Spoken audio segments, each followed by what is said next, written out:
So now then, this sensation of the happening is basic to all we want to explore. With that in mind, we can go on now to the question of pain and our so-called reactions to it. And once again you will see that the problem as posed immediately sets up the duality of the pain and the one who suffers it, the one who offers resistance. And therefore, reasoning from that, you can quite easily see that a great deal of the energy of pain is derived from the resistance offered to it.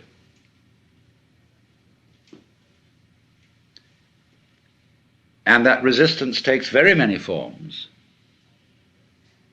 not only of attempts to get away from a pain which is present. Let's suppose you tried to run away from a migraine headache.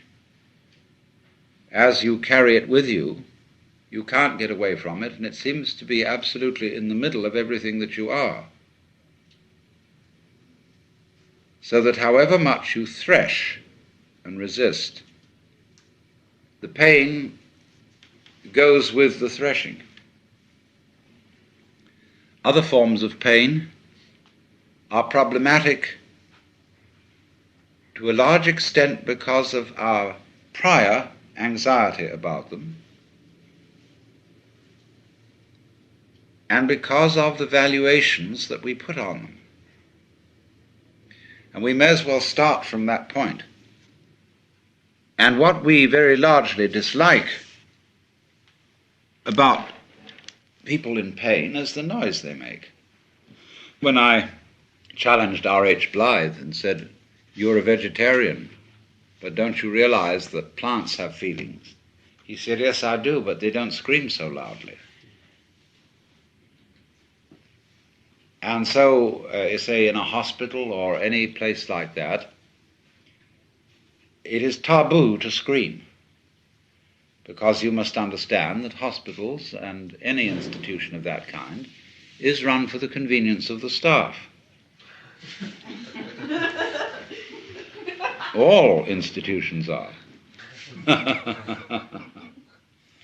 And so everything is done in such a way as to interiorize, localize pain. Of course, in a way that makes it worse.